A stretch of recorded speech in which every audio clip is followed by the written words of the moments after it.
Yes, ready, start.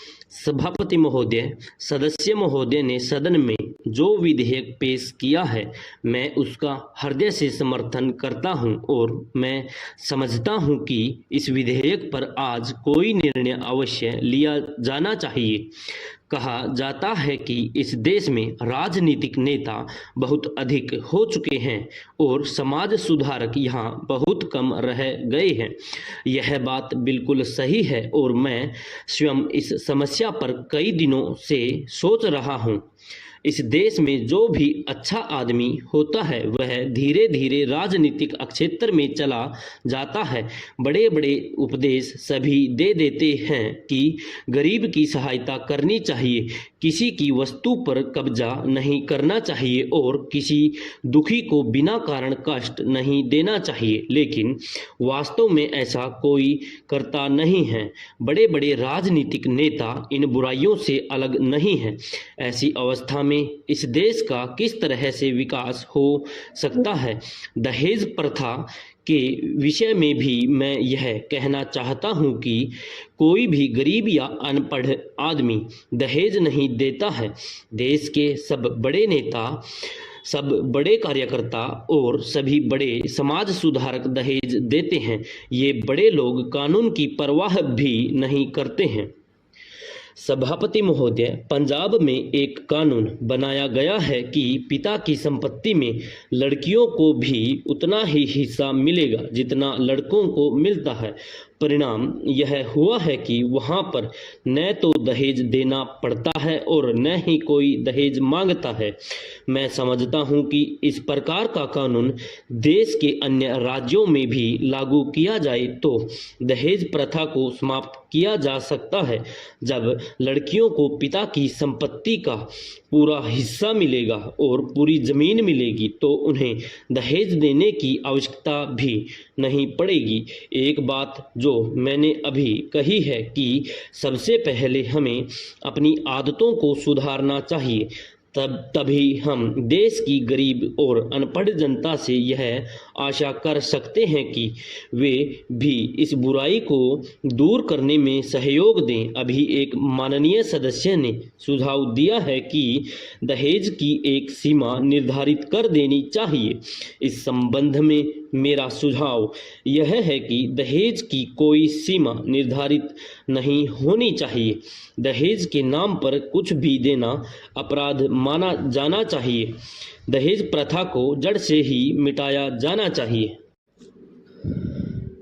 सभापति महोदय, इस देश के किसान को उसकी मेहनत का उचित दाम मिलना चाहिए, इस बात को इनकार नहीं किया जा सकता है।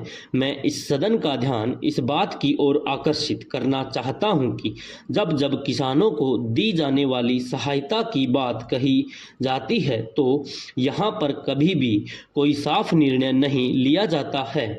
आश्वासन तो बहुत दिए जाते हैं कि हम किसानों को उनके द्वारा पैदा किए गए अनाज का उचित मूल्य देंगे, उन्हें खेती में काम आने वाले सामान को उचित मूल्य पर देंगे और उन्हें सब सुविधाएं देंगे जो शहरों में रहने वाले लोगों को मिलती है। किंतु मुझे दुख के साथ कहना पड़ता है कि इस सदन में दिए गए आश्वासनों को कभी भी पूरा नहीं किया गया है। कई बार किसानों को बाढ़ से या सूखे से बहुत नुकसान उठाना पड़ता है। उस समय सरकार की ओर से उनको पूरी सहायता नहीं दी जाती है। एक तरफ तो किसानों को उनके द्वारा पैदा किए गए अनाज का उचित मूल्य भी नहीं मिलता है और दूसरी तरफ उनका बाढ़ और सूखे से बहुत नुकसान हो जाता है। ऐसी स्थिति में हमारे देश के किसानों को बहुत कष्ट उठाने पड़ते हैं। श्रीमान, महाराष्ट्र में किसानों के आंदोलन की बात सुनते हैं, बड़े दुख की बात है। जहां तक मुझे मालूम है वहां के किसानों को बहुत सारी सुविधाएं दी गई हैं। वहां के किसानों को दिए गए ऋण माफ कर दिए गए हैं, लेकिन उत्तर प्रदेश के किसानों को इस तरह की सुविधा अभी तक नहीं दी गई है। मैं महाराष्ट्र के किसानों से निवेदन करना चाहता हूं कि जो कुछ उनको दिया जा रहा है उससे उन्हें संतुष्ट होना चाहिए और देश के विकास में पूरी तरह से हिस्सा लेना चाहिए। मैं कृषि मंत्री जी से भी निवेदन करना चाहता हूं कि वे देश के प्रत्येक राज्य के किसानों को दी जाने वाली सहायता के विषय में जानकारी प्राप्त करें और ऐसे उपाय निकालें जिससे किसी को भी यह शिकायत न होने पाए कि अलग अलग राज्यों में अलग अलग तरीकों से किसानों को सहायता दी जा रही है। मैं माननीय मंत्री जी का आदर करता हूं। मैं समझता हूं कि उनके दिल में किसानों के लिए पूरी जगह है, लेकिन उनके लाभ की योजनाओं को अच्छी तरह से लागू भी किया जाना चाहिए। उपाध्यक्ष महोदय, मैं अपने मित्र से उनकी कठिनाई में सहानुभूति रखता हूं। माननीय मंत्री जी द्वारा अपने आप को कानूनी स्थिति तक सीमित करते हुए इस तरह का उत्तर देना उचित दिखाई नहीं देता है। यदि कोई ऐसा कानून है जो उन्हें कार्यवाही करने की अनुमति नहीं देता है तो उन्हें आगे आकर यह कहना चाहिए कि इस समस्या से निपटने के लिए सरकार को नैतिक शक्ति की आवश्यकता है। मैं अनुभव करता हूं कि उनकी स्वयं की स्थिति अच्छी नहीं है। ऐसा मालूम होता है कि सरकार इस मामले में कुछ भी करने में असमर्थ है। मेरे मित्र ने कॉलेजों की लंबी सूची में पढ़कर सुनाया और कर्मचारियों की कमी की ओर इशारा किया। क्या यह स्थिति इन कॉलेजों को प्राप्त राशि की कमी के कारण नहीं है कि वे इन कॉलेजों के प्रबंध के लिए आवश्यक संख्या में अध्यापकों तथा अन्य कर्मचारियों की नियुक्ति करने में असमर्थ हैं? यदि उनके लिए इन साधनों की व्यवस्था नहीं की जाती है तो फिर उनके लिए आवेदन करने वाले छात्रों से धन वसूल करने के अलावा और कौन सा रास्ता बचता है? यह बात व्यवस्था की दृष्टि से अच्छी हो सकती है परंतु नैतिक रूप से बुरी। लेकिन स्थिति यह है कि ऐसे छात्र हैं जो धन खर्च करना चाहते हैं और खर्च करते भी हैं। ऐसी संस्थाएं भी हैं जो इस प्रकार के धन को स्वीकार करने को तैयार हैं और उन्हें इस प्रकार का भुगतान करने पर प्रशिक्षण के लिए प्रवेश देने को तैयार हैं। ऐसे मेडिकल कॉलेज सरकार को मान्यता प्राप्त हैं।